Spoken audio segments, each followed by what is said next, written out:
За сайн байцгаана уу. Энэ удаагийн дугаарт маань CTX сургуулийн архитектур дизайны сургуулийн захирал Шин Заяа, архитектор Зориг, архитектор Адяху, хөтлөгчөөр инженерийн архитектор маань хамтран оролцож байгаа.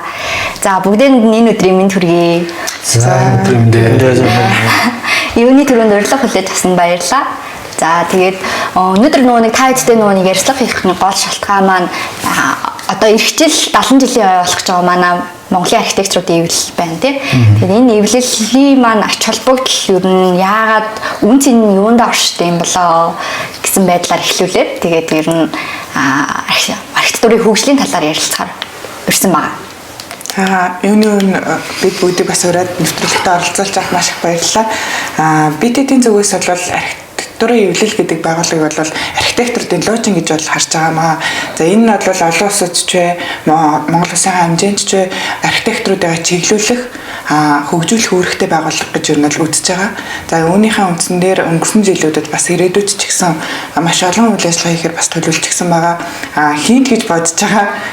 Тэгээд ингээд ирээдүйд бол бид нар зөвхөн Монгол байхаасаа гадна олон улсын боломж маш их байдаг. Энийг бас Монголд байгаа архитектуруудаа ижилтгэх бас хүртээмжтэй өгөхийн төлөө бас бид бүхэн ингээд ажиллахаар төлөвлөсөн байна.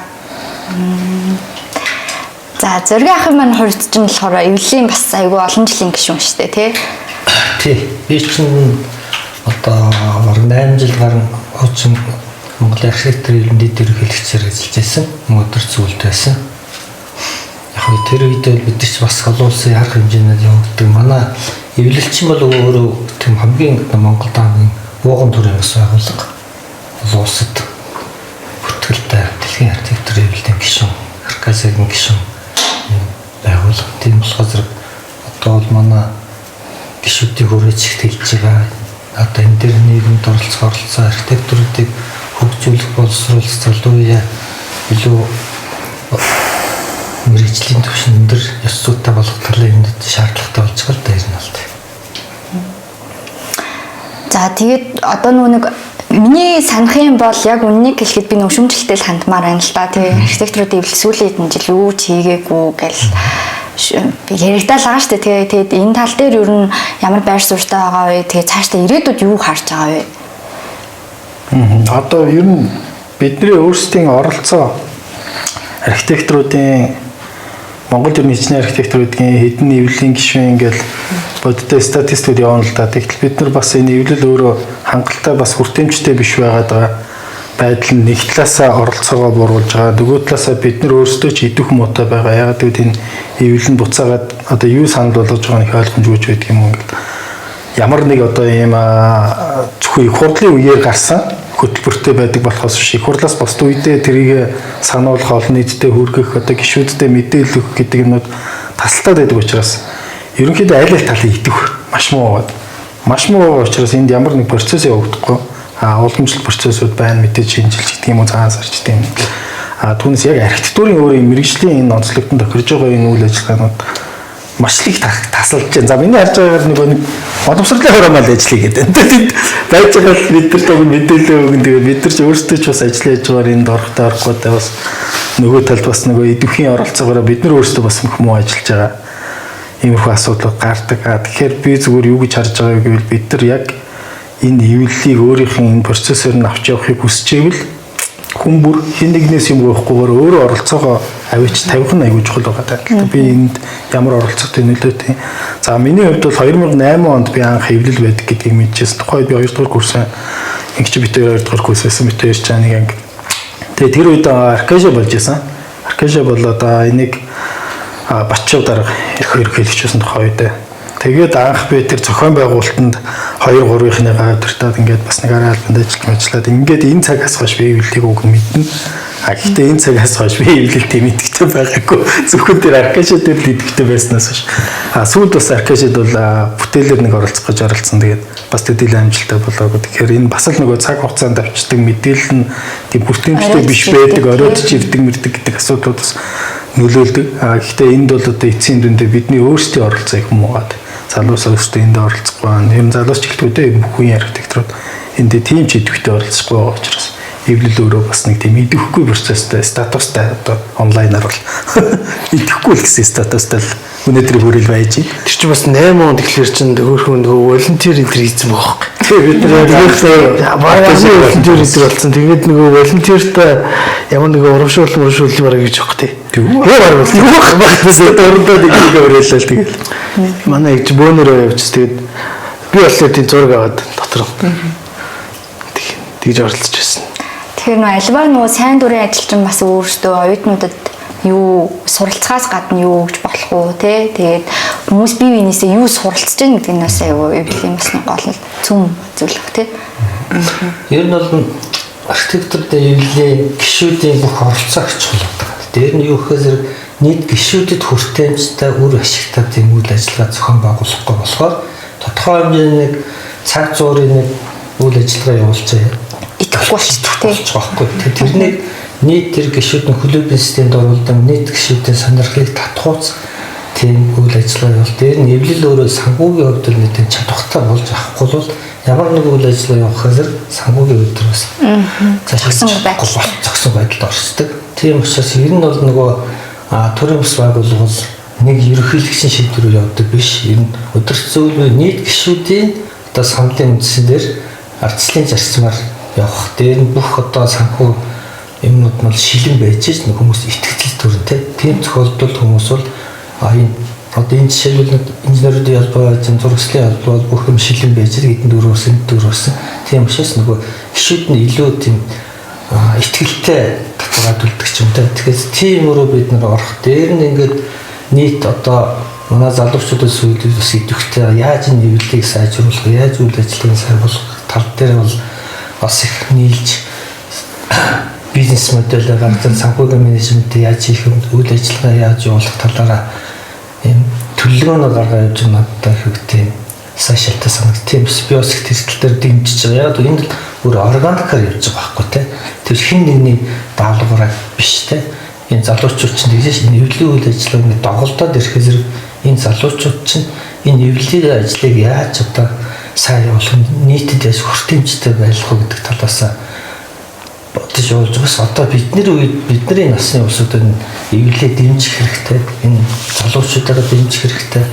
Үе үеийн хоорондын ингээд тийм маш сайн контакт ийм нэгдэлтэй байж явахгүй бол байнгын хагаралтай юм байх юм бол ямар ч хүн гарч ирээд нэг илүү хэлж сайн явахгүй. Одоо ялангуяа зах зээл чинь өөр болж чинь менежмент өөр болж чинь өдөрлөг маркетинг өөр болж энэ болгонтой чинь уйлдуулж явахгүй бол хуучны захарааны аргаар ингэж хийгээд явах юм бол бас сайн явахгүй л гэж бодож байна. Тийм энэ дээрээс бас нэг надад юм асуултууд байна л да. Одоо ингээд залуучуудыг сонирхлыг татах үүс гэж тэгж штэ тий. Ер нь залуучууд ер нь юу сонирхоод байгаа. Тэгээд яагаад яг тэрүүгээр нь татах хэвээр. Энэ талаар бол манай шин заяа бол олон улс болоо тий боловсролын салбарт ажиллаж байгаа болохоор юу гэж харж байгаа юм. Яг энэ дээр ярихад бол өнгөрсөн хугацаанд одоо би чинь бас баггүй хугацаанд 2-3 жилийн эвлэлтээс зурлаад өнгөрөөчлөө зарим нэг нүүл ажиллагааны зохион байгуулалт оролцооч ч юм. Энэ дээрээс дүгнээд үзэхэд бол манай эвлэлийн хувьд бол ерөнхий бүтц зохион байгуулалтын хувьд бол жоохон учир дутагдaltaй байгаа.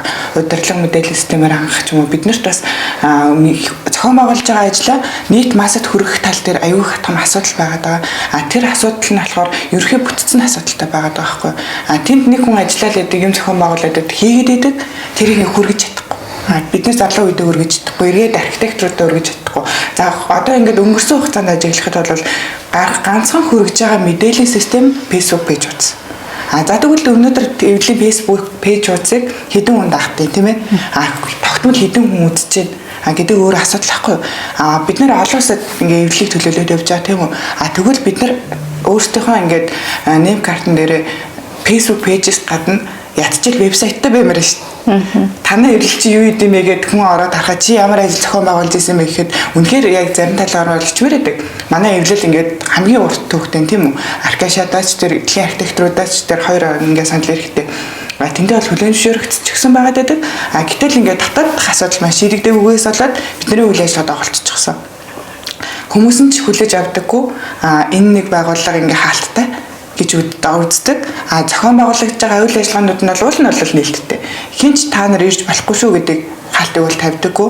За цаг хугацааны хувьд бол яаруу тулахгүй байгаад байгаа асуудал нь ерөөсөө л нөгөө зохион байгуулалтын асуудал, менежментийн асуудал бас аюу өндөгдөн энэ дэр бол тэгээд бид нар залуу үедээ яаж хүрэх юм бэ гэлээ шүү дээ, тэгвэл хамтарч ажиллах хэрэгтэй байгаа байхгүй юу? Ер нь бол эвлэн нээлттэй бай. Залуу үеийн оролцоонд бас биднэрт хэрэгтэй байгаа. Тэгвэл тэр хүмүүсийг татаж оролцуулахын тулд ямар сувгуудаар дамжуулж холбогдох ёстой юм? Instagram нэх ёстой мó? Эсвэл YouTube channel нэх юм уу? Эсвэл вебсайт нь байнгын үйл ажиллагаатай байх юм уу? Гэдэг арга замуудыг бид нэр эрхлүүлж тэр бүтцээ өөртөө том хэмжээгээр бий болох хэрэгтэй юм л да.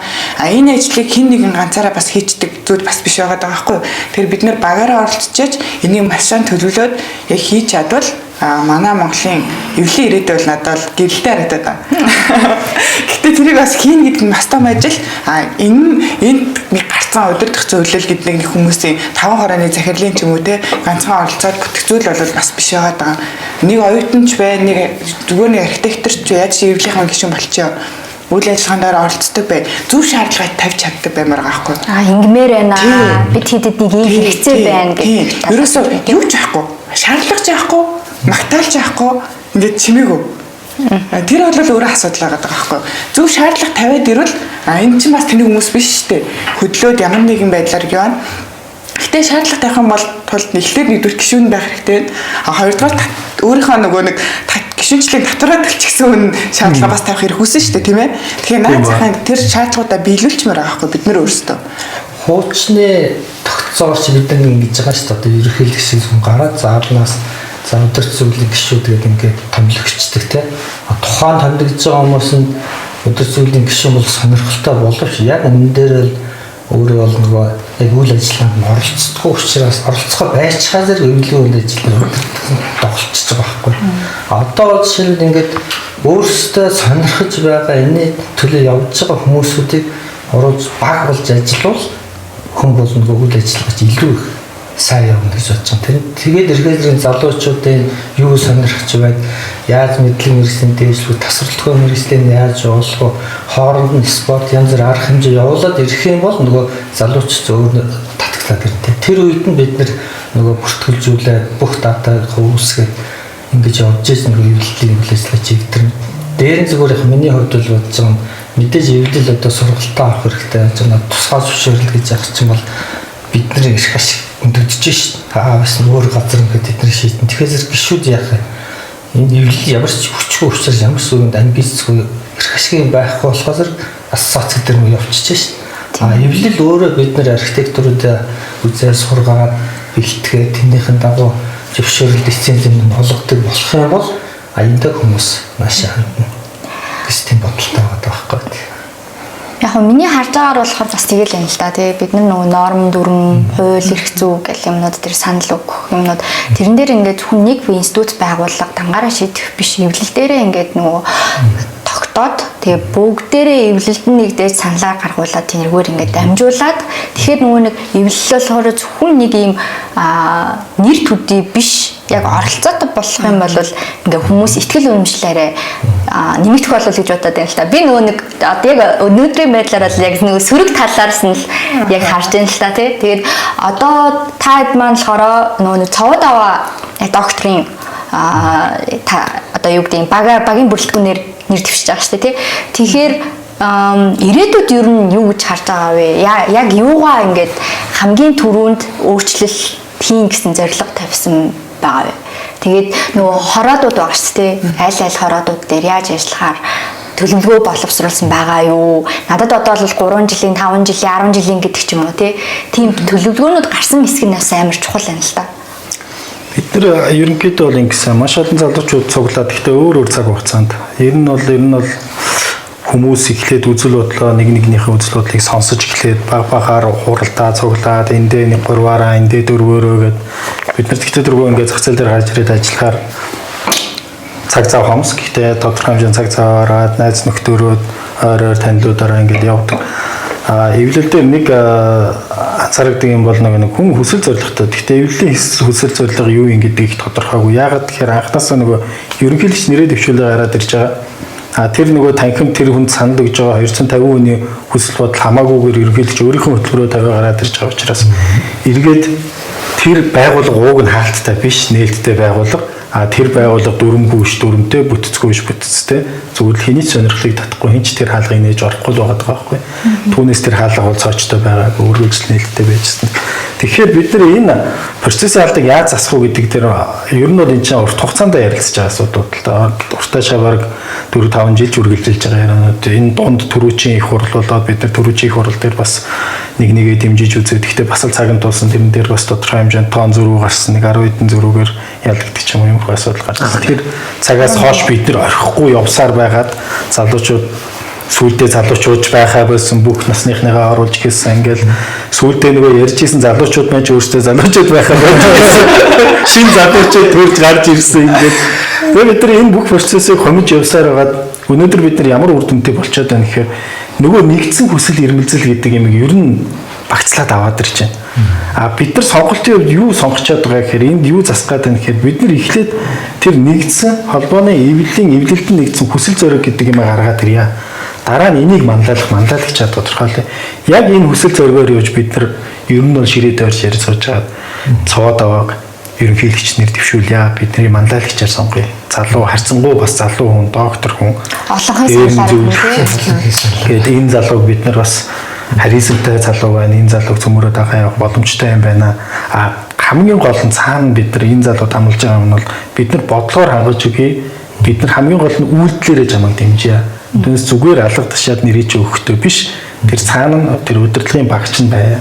Тэр удирдах зүйлийг чинь бид нар ажиллуулъя. Тэр гүйцэтгэх албыг чинь ажиллуулъя. Тэр дэд ерөнхийлөгчээр ийм хороонд чинь би ороод ажиллая гэдэг саналаа маш нээлттэйгээр ширээ тойрч байгаа саналуудаа өгөөд энэ саналууд дээр ерөнхийдөө бол өөрсдийнхээ санаа оноо гаргаж энэ бүх саналуудаас хомсон энэ хүсэл зорилгоудаар энэ залуугийн мөрийн хөтөлбөрийг гаргаж цаашаа явж байгаа. Тэгэхээр энэ мөрийн хөтөлбөр бол энэ удаа юу өөрчилж ийн гэхээр энэ цоо даваагийн хүсэл зорилго биш. Энэ бол бидний залуучуудын Монголын архитекторуудын үе үеийн төлөөлөгчдийн хүсэл зорилгыг нийлүүлээд гаргаж ирсэн. Энэ мөрийн хөтөлбөр дээр манлайлагчаа сонгосноор ялгаатай гэж харж байгаа. Энэ арай өөр гарч ирэх юм байна. Ингэж бид нэр тэр сав руу орох шалтгаантай болох хэвээр. Тэр хаалх руу бид нэгээд орох шалтгаантай байх хэвээр учраас тэр шалтгаанаа бүгд кодо бичиж өгье гэж. Ийм шалтгаанаар бид тэр үйл цаваад аваа дэмжнэ гэдэг. Ер нь энэ маш урт хугацаанд хийсэн ажиллаа бид нар. Тийм ширээ төрсөн баяг бас нөгөө уулз болгон дээр нь очиж одоо сонирхдаг байсан л да. Тэгээд над юунд таалагдсан бэ гэхээр энэ залуучууд ч өөрсдөө ингээд шинэ нэр үе шүү дээ. Залуучууд ер нь эдгээр чинь гадаад дотоо сургуульд өгсөн мэдлэг боловсралтай цаг үеэр нийлж бүх юмаа тооц төлөвлөж байгаа байхгүй чинь санхүүгүүд яах юм. Удирдлага менежментүүд яах юм. Бизнес модель яах юм. Орчин үеийн шийдэл дээр нь эвлийг яаж авах талаар ярьж байгаа тал тушаас би бол дэмжиж явж байгаа. Ерэн зүгээр миний хувьд нөгөө нийтийн архитекторууд Ахмад дундууднууд бид нэг хатуу хэлээд бол энэ манай архитектор бол хээгөө тол да. Ер нь бол бид нар биеийнхээ үжил бодлыг хүндэтг сурах хэрэгтэй. Заавал надтай таалагдахгүй тэр хүнтэй ингээд хоёр тийш болдог биш. Бүгд ингээд залуучуудад дэмждэг Ахмад үеийн бас залуучууд хамтарч ажилламаар шүү. Тэгэхдээ ингээд нэг салгачдаг та залуу хөгшингээд Ахмад гिचгээ зэрэг салчиж байна. Тэгэхээр эдгээр чинь залуучуудаа бид нар дэмжээ залуучуудаас бас ирч байгаа. Бид нар сурах юм шиг байна та. Тэгээ бид нар энэ залуучуудаа одоо бас алдах ундах юм гарууд хэлж өгч ингэж нэг юм баг болж ажиллах ёстой учраас энэ дээр манайхан залуучууд дундынхээс анхаарал бид нар нэг баг цол болж нэвлэл юм нэгтэлтэй байна. Бид нар залуучуудыг юу хийж чадахгүй гэдэг юм л тэр явахгүй. Одоо бид нар одоо манай архитектурын түүхийг харахад зэрэг бүх ерөнхийлөгч бас залуу байсан. 30 эдтэй. Тийм байсан. Жаргалгаас тэгээд тэр тэд нар чинь тэр явж ивзээс тэгээд бас залуучууд манай нийгэм нас нийтлэг юм байна шүү дээ. Энэ залуучууд юу хийж чадахгүй. Тухайн үед тэд нар өөрсдөө залуус хийгээл явж л байсан чинь би бол энэ тал дээр бол энэ залуучуудыг дэмжиж эднэрхээ чадхтаараа дэмжиж явна гэсэн бодолтой байгаа. Тэгээд дэмжиж явж байгаа юм. Энэ дээр дурдаад хэлэхэд бол манай баг бол ер нь бол хэн нэгний үзмжээр сонгогдсон бол баг бол биш. Бүгд өөрсдийнхөө гэсэн хүсэл зорилготой тэмүүлэлтэй залуучууд ингээ үе үеийн төлөөлөл нэгдчихсэн. Гол нь өөрсдөө яг энэ ажлыг би хийнэ чадна гэд амлчихсан байгаа хүмүүс аахгүй. Тэгэхээр бид нар нөгөө эвлэлтэн нэгдэж байгаа гэдгийн үн цэн нь бол тэндээ бол байгаа юм болоо гэж хараад байгаа. За тэгээд Монгол дахь эвлэл маань нэгдгээс гадна бид нар олон улсад ч гэсэн багаараа ер нь бол тоглолт хийе гэдэг зорилгоор 5 хорооныхаа захирлуудыг бол сонгосон байгаа. Биднэрт бол Аз болгон дэлхийн архитектурын чуулга уулзалт Монгол дахь архитектурын маань эвлэл хүчтэй болчих юм бол хоолой шаархан байгаа. Бид нар бас тэн дээр ирээдүйд бас амбицлах боломж бол нээлттэй бол байгаа. Тэгэхээр тэр алсын зорилгыг харж энэ багт нэгдсэн хүмүүс бол байгаа гэж бол үзэж байгаа. Олон улс руу ер нь гармаар шүү дээ тий. Бид нар ер нь бол хавтгаа дэлхий дээр байгаа шүү дээ. Дэлхий бөөрийн биш хавтгаа их ойрхон байгаад байгаа. Тэр боломж нь бидэрт нээлттэй. Бид нар энэ боломжийг ашиглая. Илүү ингээд өргөн царууд хүрээтэй ажиллая гэдэг үнцгийг бол харж байгаа. Энэ үйл ажиллагаа бид нар юу яасан л да нөгөө нэгдчихлээ гэд зогсоогүй л дээ. Нэгдээд яах ч гэдэг бодлоохгүй. Тэр цаашаа бидний төлөвлөгөө юм дэгжил гарсан л да. Нэгдэж чадах юм байна, болох юм байна. Энэ нэгдлээ гэд бид нар нэг намжиртаал нэгнийхэн санааг зөвгөл гараар өгсөн байхгүй зүгээр энэ ч урт хугацаанд гарах нь гараал орох нь ороод явсаар байгаад зарим нь буцаж ирдэг ч юм уу. Ингэж явсаар гад бид нар чинь нэг юм зангидаад нэгдсэн. Одоо нэгдээд яах юм гэдэг төлөвлөгөө л бидний гол поинтлж байгаа юм. Цаашаа яах юм те. Энийг бид нар хаана хүрэх гээд байгаа юм. За нэгдчихлээ. Одоо энэ хүчээр бид нар юу хийж болох юм? Яаж буцааж нэр үндээс сэргийх юм ч гэдэг юм. Одоо жишээ нь ямар ч хүүхдээс юу гин чи том болоод юу болох юм, ямар мэрэгчлээ болох юм гэж асуувал архитектор гэж хариулах хүүхд бидний хүүхдүүдээс өргөн олдохгүй л дээ. Нарийнтэй бол тэгээ хүүхдүүдийн хамгийн топ мэрэгжил юу гэдгийг те одоо бол инфлюенсер болчихж байгаа, юу гэдгийг ютубер болчихж байгаа ч гэдэг юм уу, жүжигчин болчихж байгаа ингээд арай өмнө цаг үед бол цагдаа юм чи юу гэдгийг юм байсан. Тэгэхээр нийгмээр өөр болоод явж байгаа энэ орон зайд магадгүй тэ архитектор эцэг ихгүй ямар нэг хүүхдийн хүсэл мөрөөдөлд архитектор гэдэг цэгийг л суулгаж чадах тийм ирээдүйн потенциалыг харж авах хэрэгтэй байна. Тэгэхээр энэ рүү зөвлөхийн төлөө бас энэ потенциалыг ашиглая гэдэг стратеги гаргаад байгаа бид нар. Энэ удаагийн их хурал дээрх нэг онцлог нь 16 дугаархаас өөр их хурал дээр ирэл хамаг зовлонгоо яриад байдаг шүү дээ хүмүүс чинь. Тэгэхгүйгээр ингээд наан бүх юмнуудаа ингээд төлөвлөөд бүтэц зохион байгуулалтаа гаргаад тэгээд хин хийхий хизээ хийхий хин хариуцахын гэдэг юмнууд нь тодорхойлцсон болохоор бас нөгөө багаар ажиллаж байгаагийн яг гол давуу тал нь яг тэндээ байна тий. Яг хоо энэ удаагийн их хурлыг бол архитектурын эвлэл талаас нь бол хэлэхэд удирдах зөвлөлөөс бол их хурл зохион байгуулах багийн ажлын хэсэг бол гаргасан. Тэр ажлын хэсэг бол дөрмээрээ зохион байгуулах маш хичээж байгаа. Тэрний үндсэн дээр яг энэ зохион байгуулалтын бүтцийн асуудлууд бол хөндөгдсөн байгаа. Ингэсэн асуулт байна уу? Ингэсээс айгүй чимээс айгүй манай сүүлч юм байгаа тийм. Би бол хөдлөхгүй ийшээ ярмаар сайн. Тийм ярьчдаг ч юм уу дээ. Боддоо нэг сайхан гөвөлцсөн мөрөө. Наа сэдвээ чинь гөвий гэдэг. Тэгэхээр юм байна шүү дээ. Манай Монголын архитектор залуу юм байна. Энэ хөгжиж байгаа Улаанбаатар хотоор хичнээн сайн бодлого байна чинь. Залуучууд мундаг болсон байна. Мэдлэг мэрэгчлээ зэнээс уцрахгүй болсон байна. Бид нийгэмд энэ архитектуруудын нэр хүндийг өөрөөр эднэрийг үн цэнтэй болох тал дээр анхаарахгүй бол бид нар бол үндсэн юмаа тайлбарлаж чадахгүй, бид нар өөрсдөө маркетинг PR хийж чадахгүй байна. Энийг бол шинэ үеилүүдээр хийгээд ирэх юм бол бидний үндсэн зургийн үнэ нэмэгдүүлээд үндсэн нэмэгдүүлээд ирнэ архитектурын хөндлөлтөд болоод ирнэ гэдэг талаас бид хийх юм их байгаа байхгүй. Энэ дээр л бид нар фокус ажиллая гэсэн бодлоо. Дээр нь бас архитектур ёс зүй гэж юм бас хөндөр тавих хэрэгтэй байна тий. Төлөлтөө хөдөлтөө яаж явах вэ? Тэрнийг бас бид нар удаан анхаарч явах шаардлагатай. Дээр нь бид нар архитектурыг улуун улс төрөлхийн шийдвэрүүд гişүн байгуулга байж гэн бүгдээр үзэж харсан юмуд байж гэн зөндөө шин гадаад төгсөн өндөр залуучууд гараад ирсэн байсан. Өндөр үйлдэл сөндөрлүүлж чинь Монголын ерөөсөө бүтээн байгуулалтыг архитектур бид нар л одоо манлаж явж байгаа. Энэ дээр тэгээд бас нэг ярмаар байгаа зүйл нь одоо ингээд бид нар чинь өөрсдөө ур чадвараараа өрсөлдмөр байгаа тий тэгэнгүүтээ ингээд зураг төсөл боловсруулж байгаа байгууллагууд ингээд тендер системийн бас тийм доголдол байгаад байгаа мó ингээд нөгөө тендерт хинэн баг мөнгө тавьсан байна тэргүүрээ ингээд шалгарчдаг тий тэгэхээр иймэрхүү юм ёс зүйн хувьд мэрэгжлийн ёс зүйн хувьд ч гэсэндээ ингээд асуудалтай байгаа юмнуудыг нээлттэй гаргаж ирээд ур чадвараараа өрсөлдөж тэгжээж бид нэр хоорондоо улам илүү хөгжих юм шиг санагдаад байгаа л да. Би одоо олон зургийн байгууллагаар зураг хийлээ. Сүүлийн үед бол одоо тендер гэдэг юм гараад ирчихсэн шүү дээ. Хамгийн бага үнээр явчихсан шүү дээ. Уг нь бол манай эвлэл маань өөрөө зохион байгуулалт төрийн байгууллагатай нийлээд конкурс ууч юм бол уралдаан зарлаад тэндээс төрүүлсэн шалгаруулсан компаниуд нь төслөө хийх явдаг бол илүү их гоё бүтээл байна. Дааж одоо бид нар чинь хоёр тас зургийн хэцүү байна. Зургийн компаниуд амьдрахад хэцүү байна. Үнэлгээ багтаа учраас хүний нөхцөлөөс доктор суурьшилмуудтай болчихж байна. Иймэрхүү юм асуудал их үү. Би яг өөрийнхөө үнцгийг хэлж байгаа юм дээр яг бид нар бол архитектур мэрэгжлийг олон түгээх шаардлага бол байгаад байгаа. Олон улстай харьцуулахад бол өндөр хөгжилтэй орнууд ер нь бол хөгжөөд дуусчихсан илүү сэргээн засварлал тал руу орчихсан байгаа байхгүй.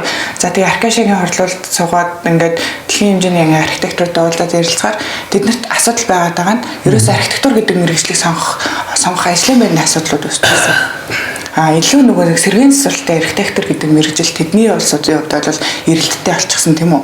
Шинээр барих орон зай, шинэ хот төлөвлөх орон зай бол хараахан хомсдолтой. Манай Монгол улсын хувьд бол энэ бол маш том даваа тал биднэрт бол байгаад байгаа байхгүй юу? Бид нэр бол одоо яг хотдож байгаа хүмүүс шүү дээ. Шинээр хот суурин аюуг төлөвлөж, шинэ барилгамжууд барьж байна. Гэхдээ үүнийгээ дагаад бид нар мастас архитектур гэдэг мэрэгжлийг сурталчлах хэрэгтэй байгаа. За үүний тулд архитектурын эвлэл гэдэг байгууллага энэ ажлыг хийх цөм бүтцэн байх хэрэгтэй байхгүй юу? Хүүхдүүд яг нөгөө нэг би одоо боловсролын байгууллагад ажиллаж байгаа шүү дээ. Архитектор мэрэгжлийг сонгохоос илүү дизайнер гэдэг мэрэгжлийг сонгоход байна. Интерьер дизайн ангид их орж байна. За график дизайн ангид арай илүү орж байна. Жил болгоны тренд гэж байдаг. Гэхдээ тэр трендийг хүмүүс масс авсан мэдээлэлээс болоод сонгоод байгаа байхгүй. Тэгэхээр архитектур гэдэг мэрэгжлийг бид нар масс хөгжиж чадахгүй байна л гэсэн үг. Илүү эрэлттэй байна. Яг юу хийдин, яадаг хийдин гэдгийг бид нар хүмүүс төвөх хэвээр хүмүүс нь бид нар өөрсдөө байхгүй. Тэгэхээр яг энэ дээрээ бас фокус ажиллавал илүү зүгээр юм болов уу гэж болж байгаа. За тэгээд үүнээс гадна бол манай Монгол улс чинь одоо point болчихж байгаа шүү дээ. Хүн болгоны нөгөө attractive цэг нь бол Монгол улс өөрөө байгаад байгаа. Монголыг бүхэн сонирхож байна. Пресгийн шагнал авсан хүн хүртэл Монголд ирээгээд тэгж байна. Дэлхийн том архитектурууд хүртэл Монголд ирээ гэж байна. Яагаад юм гэхээр биднэрт өөр нэг identity гэдэг зүйл байгаа даа. Ондоошил байгаад байгаа. Биднэрт нөөц болцоо байгаад байгааг тэд нар хүмүүс харж байгаа. Гэхдээ энэ ажлуудыг зохион байгуулах гэхээр бид нар өөрсдөө дотроо жоохон өчөхгүй ер нь бол байлаа өнгөрсөн жилүүдэд ирээдүйд бол иймэрхүү ажлуудыг зохион байгуулах те бүрэн боломжтой бол гэж хараад байгаамаа. За тэгээд манай Монгол архитектурууд дэлхийд гарах боломжтой гэж бас харж байгаа. Ер нь бол Япон, Солонгос гэдэг өндөр хөгжилтэй орнууд бол одоо л хөгжлийн зэрэг нь өсчихсөн ажиллах боловсон учир нь бас багтаа болчихсон байхгүй. Тэгээд элсэгчгүй болж байгаа их сургуулиуд архитектурын мэрэгчлэр тэгвэл тэр хүмүүс яаж байгаа эргээгээд манай Монгол гэдэг улсыг сонирхох point нь болчиход энэ ажлах хүчээс Монголоос авахыг хүсэж байна. Тийм хамтаа ажиллагааны гэрээнүүд ч юм уу уулзалтууд бол сүүлийн жилүүдэд бол нэлээд нэмэгдсэн. Өмнөх жилүүдтэй бол харьцуулбал. Энэ дээр тэгээд нөгөө нэг сэргээн засварлалт конкурсын ажлууд гэж ярьж штэ тий. Тэгэнгүүт нөгөө нэг андад айгу шууд ийм кейс орчлоо. Сүүлд нөгөө Чойжин ламын музейн дээр А73 нь гарцсан. Тэгээд дээрээс нь юу нөгөө нэг тэр чинь конкурс яваад байгаа штэ уг нь тий. Сонгон шалгалт яваад байгаа. Тэгэнгүүт тийм дээр яг юу болсон бэ? Тэгээ яагаад тийм нөхцөл байдал үүсв? Нөгөө нэг яг тэр сэргээн засварлалт Монголын архитектур гэдэг юм биш. Угаасаа А70 дээр гарчиж байгаа. Тэгээд нөгөө хүмүүс нэг тэгээ хийж байгаа. Тэр архитекторын тэр компани ч бас буруу асуудал биш болчихлоо. Тэр энэ дээр юу гэж бодож байна?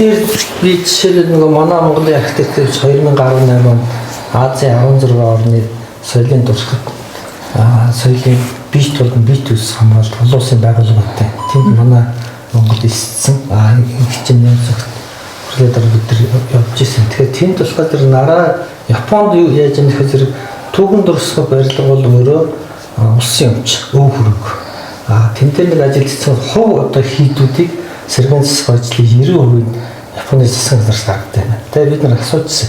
Энэ хов хүний ингээд сүмийг одоо ингээд төрөөс 90% гаргаж засдаг ямар учиртай юм гэсэн чинь энэ соёлын өвчнөөс бид нар улсаас сүрэн гаргаад энийг засан. Энэ маань манай харахад хов хүний болов тэр бол Японы өвч соёлын өв. Тэгэхээр зэрэг өөрөөр хэлбэл яагаад нараа Кётод чинь байнга элчин жуулчин сардаг үгүй тийм хуучны түүхэн тус барилга дан хатгаж хамгаалж идэг учраас маш олон нөгөө гадны жуулчд ирэхээр зэрэг тэр ирж байгаа мөнгө чинь улс руу орж штэ. Тэр онгоцны зардал тэр чинь нөгөө цаагаараа улсад мөнгө ороод ирчин. Тэндээс гаргасан мөнгө өшиг болчих жоохгүй. Тэгээд тэдний нэг онцлог нь болохоор тэр нараа мачис центр гэдэгтэй бид нар байнга холбоотой ажилладаг. Тэгээд 27 онд нэг Монгол том их хурлыг гэж юм. Тэгээд бас цаанаасаа төсөв хөрөнгө гарчвал Монгол зохион байгуулалтын төрийн дүрсэд барил хот төлөлтөнд яаж үйлдэлтэй байх талаар 4 сар хариу гарах юм. Тэдний нэг онцлог бол төрийн дүрсэд барилгыг хамгаалах хадгалах чинь бол дан архитектур дүр биш дээ. Тийм. Соёлын ч бас асуудал. Тэрэндээ тэдний тэр байгууллагын бүтцийг харахаар зэрэг нийтдээ 100 гаруй хүн байгаа даа. Тэрний нэг 8 хүн нь архитектор байгаа. Бусд нь ингээ бусад түүх, археологч, ингийн жирийн хүмүүс байдаг. Тэр дотроо бас нөгөө 60% нь болохоор зэрэг бизнесийн хүмүүс байдаг. Тэгээд эдгээр чинь нэг уялдаа нь болохоор зэрэг бид нар нэг барилгыг засчгаад зүгээр орхичдаг. Тэд нар чинь төгөн тусгай бараг засаад бит төв боломжтой дараа нь тэндээ бит бус буюу янз бүрийн нөгөө зан үйлийн үйл ажиллагаа ивэнтүүд хийдэг тийм нэг контакт болчихдог байхгүй. Тэгээд нэг анзаарсан юм болохоор зэрэг хоорондын эрх ашиг маш сайн зохицуулж чаддгаар японочдод их сайн явдаг байхгүй.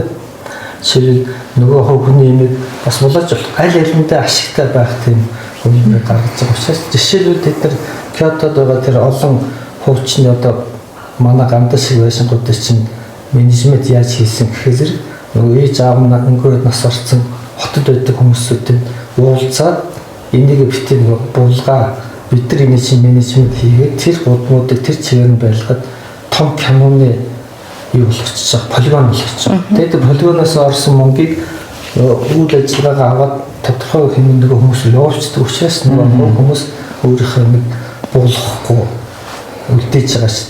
Тэгэхээр бид нар цаашдаа ийм менежмент хийх хэрэгтэй байна да. Нарагийн захиргаа болохоо зэрэг тэр нараа мэтэлцэх центрад жил болгоно $40-50 мянган тийм юу өгдөг. Одоо үйл ажиллагаанд дэмжих хөрөнгө өгдөг байхгүй. Тэгэхээр тийм маягтай бид нар ингээд хамтарч ажиллаж жилийн төгөн дурс байдлуудыг сэрнэх бол одоо энэ маш буулгаал шинийг бариад ш. Буулгаал шинийг хамгийн буруу байна. Харин тийм энэ дээр тэгэхээр одоо юу вэ штэ тэгээд түрүүн би асуужсэн яг ингэж А даалгавар гаргаад конкурс зарлаад гэдэг юм уу тэгээд сонгуульч шалгуулалт явах нь ер нь зөв юм уу одоо ингэ чинь бол яг энэ чиглэлээрээ дагнаж нэлээд олон жил ажилласан штэ тий. Тэгэхээр нөө тулгарч байгаа хүндрэл бэрхшээл нь яг юу байсан бэ? Тэгээд энэ хүндрэл бэрхшээлтэй зүйл мая эвлэл ер нь бас яаж оролцох хэрэгтэй байсан бэ гэдэг талаас нь. Яг хоо тэр эвлийн юм гол чиг үүрэг нь юу вэ гэхээр зүгээр ингээд одоо Монгол улс нөгөө нэг юм бүх архитекторуудыг төлөөлж байгаа байгууллага гэдэг нь л чухал болчиход байна. Тэнгүүд энэ ингээд мэржлийн дуу хоолой тийчээ ерөөсөө дуухгүй байдаг байхгүй. Одоо чинь урт цагаан дээр гэдэг чинь тий ерөөсөө ямар ч түгэнд турсад байрлаад бүртгэдэггүй. Тэгсэн мөртлөө манай хоёр дахь архитектор Даминемга бүтээл хийдэг тий. Тэгсэн чинь нөгөө барилгыг ингээд судлаад үзье. Тэгсэн чинь яадаг барилга вэ гэхлээр нөгөө нэг хүрээ хот гэдэг байх үеийнхаа нөгөө нэг юм махан доо юм худалдааны гудамж байсан шүү дээ. Тэр гудамжийг ансамбл тааруулаад яг ингээд байшин хашаа гэдэг юм ансамбл таараад урт юм худалдааны гудамж хийсэн байхгүй. Тэгээд яг анхны концепт нь тийм байгаад тэнгуүдээ тэр нь өөр амар модернизмын нэг тийм хэм маягтай болоод ингээд өгцөн. Тэгээд тэр нь ингээд яг яагаад одоо 100 жилийн өмнөх тийм гудамжийг ингээд төлөөлөлөд барьсан барилга дахиад яагаад ингээд одоо бидний үед дээр дахиад ийм худалдааны гудамж яагаад бийж болохгүй юм бэ гэдэг тал дээр нэг уралдаанд ороод ингээд бас нэг байр эзлэг үлдээ. Нэг тийм концепт гаргаж ирсэн. Тэнгүүд тэрнээр одоо шинэ архитектур ч юм уу архитектуруудын эвлэл төлөөлж байгаа байгууллага гэдгээр бас дуурхан зүйтэй гэж бид нар бас бодж лээсэн. Нэг тийм асуудал байна. Тэгээд одоо драмын театрын бас асуудал байхгүй. Доторх нөгөө юугийн заслаа, цэргийн засвар хэлээ, бүрэн засвар хэлээ, дүүрийн театрууд засвар хэлээ тий. Тэнгүүд үзэнгүүд бас нөгөө нэг мэржлийн дуулаа ерөөсөө төрийн төрдөө. Тэгээд тэнцэн нэг хэдхэн хүн 5 6 хан 3 4 хүн диж ойрлол юма тасын ингээд хийгээл өгдөг. Тэгсэн чинь нөгөөт нь яг амьдрал дээр зураг төслөн хэрэгжээд гүйцэтгэл хийхдээ шал өөрөн болоод өчөж байгаа байхгүй сайхан дотор төлөө сайхан гипс анаар игээл тэгэл хожаагийн юм хятад байдсан юм хэнүүд авчир наагаал тэгэл люстрийн аваачиж хожим байсан люстрийн аваачиж хожаагийнхаар солиол тэгэл цогон мохын нөгөө тэмдэг байсан нэг юм хэдэ цогон мохын чинь модон цогон мохын чинь вакуум амар зузаагрт юм цохон ингүүд дээрнээс юм зисэн юм хийгийн тэр ингээ бараг цаасаар шахах төрөлгөж юм. Тэгээд одоо тэр чинь одоо зохиогч хэлнэ л дараа тэрийг болохгүй. Яг тэгээд нөгөө нэг юм мэрэгжлийн олон нийтийнхэн тэр төлөөлж байгаа байгууллаганд дуурахгүй болоод ирэнгүүт тийч үе үедээ ингээд шатандаа шалгаж авч байгаа байгууллагууд нь ямар ч мэдлэхгүй болчих. Тэгвэл тэр соёлын өвийн төвөнч бай, тэр нэг яамч бай, барилгын хөгжлийн төвөнч бай, тэн дээр дуурах газар байхгүй болчих واخхой. Тэгээд тэр л том алдаа шүү. Тэрийг одоо би бол мэдгүйгээс болоод тийм асуудлууд үүсгээд ингэж болоод байгаа байхгүй. Тийм, ер нь мэдгүйгээсээ. Тэрийг бол мэдүүлэх таниулах нь бас бидний өөрөг бас болчиход байгаа байхгүй. Ер нь бол. Ер нь тийм. Тэгээд тэрвээ бид нар ингээд одоо нэг архитектур ингээд Монголд аюулсаа хөгжүүлэхийн тулд заавал ч өдөр хуучин барилгуудыг байлгаж ийж ингээд бид нар урт хугацаанд бүтээл ингээд урт хугацаанд хөгжсөн болох гэдэг шүү дээ. Хөгжсөн байх гэдэг байгаа байхгүй юу. Тэгвэл тэр юмнууд ингээд бүгдийг алсаад ингээд нураагаа шинээр бариад байгаа юм бол юу архитектурын төвх мөх тий. Юу тэр шилдэг барилга болох. Тэр юуны аюултай одоо бүр гарах ирэх хэвээр юм бол одоо манай хотод нэг асуудал байхгүй. Одоо түүхэнд тусах барилга одоо үнцэнтэй олон нийтийн барилгуудыг халахлаад нэг тулгаад барьцдаг тийм байдлаа бүлэгчдэг. Баруун дөрвөн зам төзөл байж байна. За юуны яарамгийн нөгөө спорт цогцол байж байна те. Залуу техникчд ордог байж. Тэр хаагаа барьчихж байгаа чинь хамгийн буруу хот. Тийм одоо нөгөө интеллект нарийн ордон гэдэг нөгөө байдаг. Тэгэнгүүт нааталт нь peace mall гэ англиар өөр ингээ бичсэн өндөр барилга барьсан багч. Одоо баг нэг халахлаагүйгийн тоолол цөөхөн болчиход байгаа шүү дээ. Одоо бидний мэдхээр бол вариатай бол яг хөнгөлтөрхөөр байж байгаа. Гэхдээ фасадын нэлээд болж удаад өөрөөр байцсан тийм. Тэрэн дээр одоо ингээд зохиогч архитект нь амьд байна, авир хүүхдүүд нь байж гин. Тэгэнгүүт яг тийм юмыг яг бодлогын төвшөнд нь хамгаалах эрх зүйн орчин манай май дээр нь байд юм уу? Бид нар яг тэрний эсрэг ингээд бас үйл ажиллагаа юу гэдэг зохих газар нь хургуулах боломжтой юу? Бас энэ бас аягүй чухал одоо. Одоо би жишээ нэг амар гоё барилга барьлаа тий. Тэгчингүүтээ нэг хэдэн жилийн дараа яг миний барилгыг халахлаа тэгээ очил надад ч гэсэн муухай санагдана. Тэр бол ерөнхийдөө бол энэ хөрөнгө оруулагч компаниуд бид нар ч бас тийм хоолн таниулах юм үйл ажиллагаа сайн хэрэгтэй болж байна. Гол нь одоо бол ээж том мөнгөтэй том компаниуд бол хүчээр энэ шийдчихэж шүү дээ. Ямар арга замаар гэдэг даалгавар гаргах чинь тэн дээр нь бас манай архитектур байж байна. Тэн дээр бас ёс асуудал яригдах хэрэгтэй тийм. Энэ дээр би энийг ингэж өвшөөрөх, нийслэл ингэж өвшөөрөх байж. Тэгэл чи идэр чи ингээд сүүлд нэг конкурс маягийн зарлангуудтай тэн дээр нь дахиад үйлчлэлийн өөрчлөлт барьчих шиг тийм болоод байгаа байхгүй. Энд дээр заавал хууль эрх зүйн юм гаргахаас өөр аргагүй болчихдог. Хятад бол тийм л ерөөсөө сүүлд бол хуулиасаа гаргасан учраас тэрний сайн мөрдөж манад мөрдөхгүй байна. Тэгээд ерөнхийдөө нөгөө шинэ барилга барих гэхээс илүү өмнөх нөгөө хуучин барилгууд ч юм уу юм өмнөх улбаагаа сайн судалж иж тэрийг шинэ юмдаа ч юм уу тусаж концепцийн тусгадаг ч юм уу тийм онцлогтой юмнууд байгаа шүү дээ. Хуучин барилгууд гэсэн тий. Одоо жишээ нь драмын театр гэдэг юм дөрвөлжин хот мандал хэлбэртэй энэ төр тий яг тийм бидний сэтгхүүд ингээ таасан барилга байгаа байхгүй. Тэгээд яг тэр концепцийг аваад нэг өөр барилга төр ч юм уу тэрийг жаахан хөгжүүлээд тэр явах юм бол жигэн түүхэн төрсөл барилга болох гэдэг байхгүй ирээдүйн тий. Шинэ баригдаж байгаа. Юу ч тэр мэдээж тэр хуучин барилгач тэр шинэ барилгач тэр адилхан архитектурууд л хийж байгаа байхгүй зурж байгаа. Тэгэхээр архитектурууд маань өөртөө нөгөө сэргийн засварлалтынхаа түүхэн тусгал барилгуудынхаа талаар хангалттай мэдлэгтэй болж иж тэрийгээ бас ягаад ийм дизайн боловсруулж байгаа гэдэг бас өөртөө хамгаалах хэрэгтэй юм л та. Захиалагч талдаа. Энэ дээр харин тэгж санагдаад байгаа байхгүй.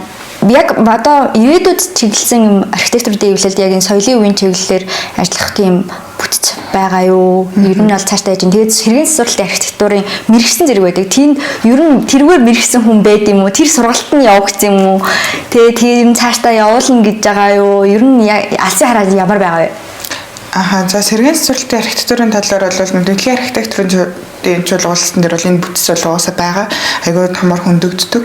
За ийм конференсүүд бол угаасаа бас болдог штэ.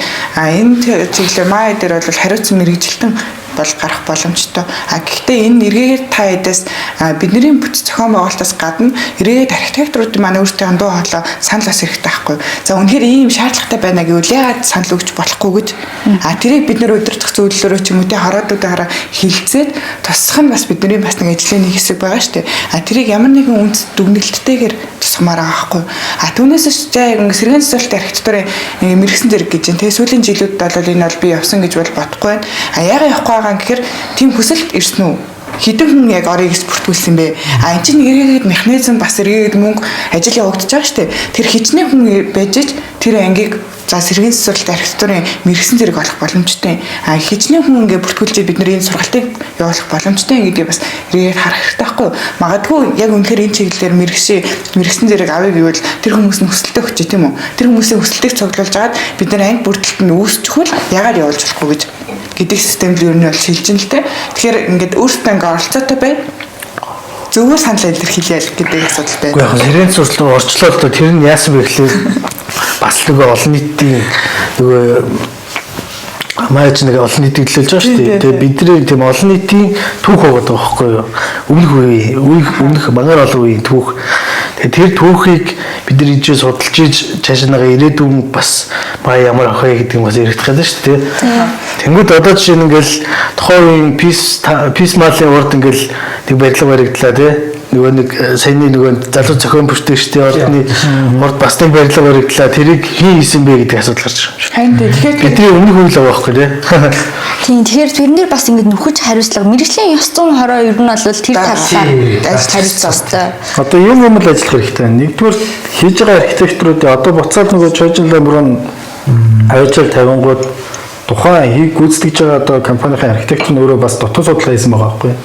Мэргэжлийн хувьд бас тэр чинь тийм мэргэжлийн ажлаа барьж байгаа байхгүй. Яагаад тэгэхээр бид нар тэр чинь нөгөө нэг хилцүүлгийг нэгээд оролдон суугаад асуудлыг төвшүүлээд энд юу нь юу болчих вэ? Ямар асуудал гарч вэ?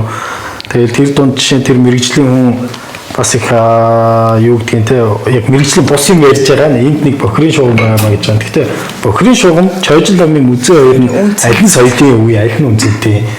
Тэгээ тийм одоо зүгээр бохирын шугам нь өөрөө тэгээ Чойжл намын музейгээс илүү үнцэнтэй тэр газар дор байж болохгүй л тэр бол шийдлээ олох хэрэгтэй юм байна гэдэг ч юм уу. Тэгэхээр яг тэр хүний ажлын зөвтгөх буруутгах гэхээсээ илүүтэйгээр тэр хүн мэргэжлийн хандах одоо тэр орчин нь бид нар таалага тэрэнд. Ягаад гэвэл цаанаас нь даалгавар өгчөж байгаа. Даалгаврын дагуу хийхгүй бол гэрээний хугацаанд явж байгаа. Гэрээний хугацаанд ажиллаа хийхгүй бол захирал уртаа байгаа. Ингээл бүх асуудал явж байгаа. Ягаад гэвэл цаана захиалга өгсөн газар нь ажиллаа явахгүй боожгүй сууж байгаа гэх юм уу. Тэгэхээр цаана бид нар бүр ерөөсөө систем нь өөрөө нэг тийм сонирс логикийн дарааллын алдаатай даалгаврын хийм боловсроос бид нар тэр хилцүүлэг дээр тэрийг ч бас ярьсан л да. Даалгаврын тэр даалгаврыг уг нь бол мэргэжлийн хүмүүс боловсруулах хэрэгтэй байгаа байхгүй. Маш өндөр судалгаа гэдэг. Тэгээд тэрэн дээр бас хилэттэй нэттэй мэрэгцэн шүү дээ. Чойжл намын музей бол нэмэлтээр барилга барих гэдэг байгаа байхгүй. Тэгээд музейгээ халахлахгүй бид нар 100 урд нөрнө гэж байгаа. Тэгтэл тэндээс Бацарг архитектурт гэж байгаас үгүй таан хормын ордон биш. Одоо хормын ордыг хаачлаа шүү дээ. Энэ соёлын үе биш юм уу гэдэг. Тэгэхээр эн чинь орон зайн бодохгүй байгаа байхгүй. Даалгавартай барь гэж бодогдоод.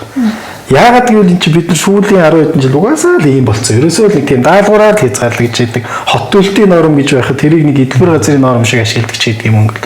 Тэгээ энэ бүх юм ингээл бүх талдаа буруу. Яагаад энд буруу байгаа гэвэл бид нар мэргэжлийн дуу хоолой өргөөгүй, тэнд судалгаатай хандаагүй, тэнд анализ хийгээгүй, тэрийг бүртгэж аваагүй. Яг аль нь соёлын барилгуудаа бүртгээгүй. Тэгтэл гоё барилгууд байхгүй усаар л байгаа шүү дээ. Энд үүдээс энэ дээрээс нэг энэ дээр болсон тийм амар шигтэй болсон байл шүү. Дараа нь бодоодсэн чинь маа тийч Чойжлын музейгээ баахан хүн амтан зөвлөлөнгуудаа хийж байгаа компанийн архитекторын хийж ирэнгүүтээ нөгөөдөө чинь зодоод эхэлж байгаа байхгүй. Тэгээ нөгөө архитектор бас гişүүн баг ингээд бидэртэй л адилхан байгаа байхгүй. Нөгөөдөө зодоод эхэлж нөгөөд чинь гарч ирээ баг сэтгэл санаагаар хямраа. Харин тийм баг ингээд бүр ууг нь эрхийн хамгаалах байгуулгын шүү. Эрхийн хамгаалах гэдэг байгаа байхгүй. Нөгөөд нь авчиргуудаа өөрөө тийм энэ сайн нэг асуулт байгаа байхгүй. Надад одоо яг ингээд цаашаа жишээ нь Чойжлын музейн тэр уралдааныг хөөцөлтөд Адаалын хөөцөлтөд ийм байх ёстой биш үү гэд тэр компанид хүнд туслах архитектор туслах ёстой байгууллага байтал ойчим одоо за та нар Адаалрын Адаалртай барьд өөрсдөө өгч болно. Бараг тэгээ Тэгээ яасан тодорхой маягдсан шүү дээ. Одоо зогссон тэр яасан бүү мэд тэр төсөл хараа биднэрт ирээдүйд нэг юм шийдэлт байж болох юм. Одоо ирээдүйн маяг бид нар ирээдүйн маяг гэдэг чинь. За тэгвэл ингээд ийм асуудлууд ирээдүйд гарах байх юм бол гасаарч байх болно. Тэгвэл энэ дээр Майя Монголын архитектурын эвлэл гэдэг байгууллага гас тэр норм дүрийг архитект даалгаврыг боловсруулахдаа тусалцаа авдаг баймаар байгаа байхгүй юу. За тэгээ эргээгээд яг тэр даалгаврыг оролцох гэж байгаа тийм ажлын авцсан компани байна шүү дээ тий. Тэр компани тэгвэл Майя дээр холбогдоод ийм ажил авах зарсан юм аа. Энэ талын мэрэгжилтэн юм байна. Тийм зөвлөх үйлчлэгээ авъя. Тэр координацийг бид нэр хийх боломжтой байхгүй юу? Тэр хэмжээний датаг бас бид нэр цуглуулад судалгаа бас хийх хэрэгтэй байна. Нийт архитектурын дундаа. Тэгээ яг энийг чинь ингээд координацийг зохион байгуулах өөрөө Монголын архитектурын дэвлэл байгаад хаана энийг хүлээмж өөрчлөх бас хэрэгтэй байна л да. Нэгдүгээр засгийн газраас нь хүсэлтэд тавьмаар байна. Монголын архитектурын дэвлэл тэрнийхэн дагуу бас ажилламаар байна. Ирээд тэр компаниуд бас архитектурын эвлэлүүгээ ханддаг баймаар байна. Яг гэх юм байгууллага болоод байгаа тийм ээ. Тэгээ тэрнийхэн бас даваа талыг ашиглаж байна. Тэгэхээр өмнөх үе дээр болохоор одоо ингээд өнгөрсөн жил мэл тэрний одоо ингээд өмнөх 4 жил мэлийн үед бол харьцангуй итгэхгүй л байсан шүү дээ өмнөөсөө. Тэгэхээр нөгөө нэг компаниуд ч байна уу хувь архитектурууд бол ихтгэл өмжил гэдэг юм бол одоохондоо л хэцүү байгаа. Тэгээд энийг бас ингээд шинээр ингээд боловсруулад бүтцээ сайжруулж байгаа нь аюул сайшаалтай. Тэгээд энэ дээрээс би одоо анзарж байгаа нь яг тийм фрилансер архитектор, хуваараа ажиллаж байгаа архитекторууд, компаниуд зөвлөх үйлчлэгээ авах хаа. Тэгээд мөн хариуцлага тооцоолох, гар хандхад манайх тэгж нөгөө бүрэн хүчээрээ тэгж ажиллах боломжтой тогтолцоонд орж байгаа гэж ойлгож байна зөв үү? Тэгээ одоогийн бидний үүсгэж байгаа тогтолцоо бол боломжтой гэж харж байгаа. Аль аль талаас нэг тарих ажиллаагүй, нэлээд хэдэн тарих ажиллаж байгаа бүтц учраас бид бүхэн өөрсдийнхөө чадах хэмжээнд боломжтой хөтөлбөр бүх хөтөлбөрөөр нэгээд бүтцийг бол зохион байгуулж байгаа. За бизнес модельийг ч их огсорсон байгаа. Тэгэхээр энэ дээр бол ямарваа нэгэн асуудал гарах байх гэж найдаж байна. Хэрвээ гарсан тохиолдолд эргээр саналыг бас шүүмжийг хариуцлагатайгаар хүлээж аваад засах процесс бол байх бах. Бид нар нэг олон удаа амьдарч үтсэн хүмүүс биш шүү дээ. Анх удаага амьдарч байна. Тэгэхээр анх удаагаад бас дахиад энийг бас шинжилгээл оролцож байгаа учраас алдаа гарахгүй л хийж чадахгүй. Гарсан ч гэсэн энийг хариуцлагатайгаар сайжруулах бол боломжтой гэж бол харж байгаа. Энэ дээр одоо би ингэж боддог юм. Их уган чих энгийн л дээ. Ягаад тэгэхээр зэрэг энэ хувь архитектор хүний ёс асуудал байхгүй. Манай ёс кодексээс код байгаа шүү дээ. Гэтэл эн чинь цаад утгаараа бол ерөнхий архитектор энэ гар ус сурж байгаа шүү дээ. Дөрөв хариуцсан архитектор сурж байгаа. Тэр хүмүүс энийг нэгэн бүглөөг бол харж байгаа шүү дээ. Энийг тагласан байна, тэгэлсэн байна. Болохгүй гэдгийг мэдхэд эдгээр мэдж байгаа. Тэгээд ийм даалгавар өнгөтэй сүүлд нь ингээд хооронд ингээд маргаан усг хийчих байхгүй. Тэгээд тэр ард нь тэр гар усгээс зүгсэн ерөнхий архитектор чимэг л багт. Үеийн архитектор. Эдгээр ч ирс өөрсдийн Улаанбаатараа ганц үтгсэн улсаас нэг нөгөө шулуух хэлэхэд тийм учраас олон улсад бол ингэсэн архитектурууд ч юм уу ёс зүйн юугаар бүр тэр хүмүүс ч юм уу салбартаа бол маш их хэмжээний арга хэмжээ авдаг. Америк эднэр чинь бол бид нар судалж байгаад тухайн онд бол лицензтэй нэрдэг те. Тэр инженер хэрвээ тийм ажил ороод ирвэл ёс зүйн хувьд тэр хүн өөрөө татгалзах хэрэгтэй жишээл те. Хэрвээ тэр хүн одоо тэрнийг ёс зүйн юм хийчих юм бол лиценз цуцалждаг. Тэгэхээр бид нар энийг цаашдаа энэ ёс зүйн лицензтэй гэдэг ийм өөрөөр оруулж өгөхгүй бол зөвөр нэг хотыг ингээл хүмүүдэд байгаа мөртлөө санал нэмэгүүлсэн манад архитект. Харин ер нь бол өөрсдийнхөө гараар өөрсдөө л яваад. Гэтэ нөгөө эвлэлч нь болохоор мэрэгжлийн одоо байгууллага эвлэлийн хүрээнд болохоор энэ бол мэрэгжлийн ёс зүйн зөрчилтэй асуудлын гэдгийг баталгаажуулах гол юм болчих юм бол яг хөө тэр нь ингээд таны хэлж байгаа захиргааны тухай хуулиараа тэгээд ингээд цаашдаа явчихна л да. Тэр бид нар ёс зүйн хороогоо сайн ажиллаулаад тэр хүний архитектийн гишүүн байх юм дээр нь чинь ямар нэгэн тийм арга хэмжээ авах Тэгэхээр энэ бидний нөгөө хамгийн муу хувилбар л да. Бид нар ер нь бол яг нөгөө идэвхтэй байна. Одоо шинэ хүсэл эрмэлзлээр ажиллая гэж байгаа тэр юу чухал эхний ирэмб дээр байх ёстой вэ гэхээр нөгөө учиргүй нөгөө ёс зүйн өрөөнд дээр тэр асуудлыг аваачихгүй байхыг зоримоор байгаа байхгүй. Тийм учраас бид нар юу гэдгийг соёлын үеийн зөвлөлөө байгуулах хэрэгтэй байхгүй. Соёлын үеийн зөвлөлөө байгуулад энэ зөвлөлөө нээлттэйгээр энэ төрийн захиргааны байгууллагуудтайгаа одоо юу гэдгийг ямар нэг байдлаар хамтарч ажиллах гэрээ контрактаа хийгээд ингээд энэ зөвлөмжөө өгөөд асуудлаа шийдэхгүй бол бид нар одоо шүүх байгуулах шүү дээ. Тэр хүмүүсийг очиод эцсийн дүндээ те өөрсдөө ч гэсэн хард сууж байгаа манай ажиллаж шүүх байгуулах биш ч гэсэн нөгөө хүмүүсийн арга хэрэгсэл болчиход байгаа байхгүй юу? одоо жишээ нь би эцсийн дүндээ бид бол тэр ёс зүйн өрөөгөл ажиллах нь зөв байна. Тэгэхээр энэ бүхнийг дарсан тэнэг хүн байвал тэрийг шийдэх нь зөв л байхгүй юу? Ямар нэгэн хариуцлага систем. гэсэн хүнээ бид ингээд асуудал тавиад байх юм бол тэр дараагийн хүн тийм бодохгүй шүү. За би ингээд ийм гар үсгэр ингэж юм би энэ салбарын нэр рүү Хариуцлагатай болчих юм болох байна гэдэг юмыг л ойлгуулж өгөх хэрэгтэй. Магадгүй одоо бидний шинэ архитектурын даалгавар дээр одоо эвлэлдээ зөвлөд соёлын зөвлөл байгаад тэндээс одоо гар үсэг авч иж юм дамждаг ч юм тийм механизм хийх юм бол аль талаар тийм асуудал гарахгүй байх гэж боддог. Яг өгүүлээ тэрэн дээр нөгөө эвлэл үзэл бодлоо илэрхийлж мэддэг хийдэг баймаар байгаа. Мэдээлэл хийдэг. Энэ асуудлыг бид нар ингэж харж байна. Ирээдүйд баймаар байгаа байхгүй юу? Өнгөрсөн цаг дээр болохоор яг тэр нөгөө хотыг сүйтгэсэн хүмүүсийн нөгөө юм хамгийн сүүлийн зэрэг ч юм уу өөрийгөө хамгаалдаг хэрэгсэл нь болцсон явж байгаа байхгүй одоо олон нийтийн дуурлага гэдэг чинь яг тэр шүүмжлэх байр суурин дээр тэр нөгөө сүйтгэсэн нөхөр нь ирээ суудсан. Тэгээ ерөнхийдөө тийм байсан байж тээ. Юу л дээ. За одоо ч бол тэгвэл сэдвээсээ жоохон хазаагаад ерөөхдөө эвлэхийн ер нь одоо ингэ сонгуул маань болох гэж байна. Тэгээд гişүүдтэй ерөөхдөө хандхад ер нь ямар оролцоотой байх ёстой вэ? Яагаад энэ эвлэлт ирж сонгуул авах ёстой? Тэ тэр талаасаа тэгээд бас мөн залуучуудтай хийх зүйлүүдээ хамгийн гол нь одоо л нөгөө бид чинь хуучин нэг гişүүдтэй байгаа сүүлд 2024 25 онд баг гişүү хэлсээгүй гэж ярьжсэн тий. Нэг дон эсэсэр. Эсэсэр гэдэг. Нэлээд хэлэн болж байгаа. Орсоор одоо нийтийн гişүүд нийт архитектор мэргэжилтэй хүмүүс уг нь бол эдгээр бүгдийг хамруулах хэрэгтэй байна.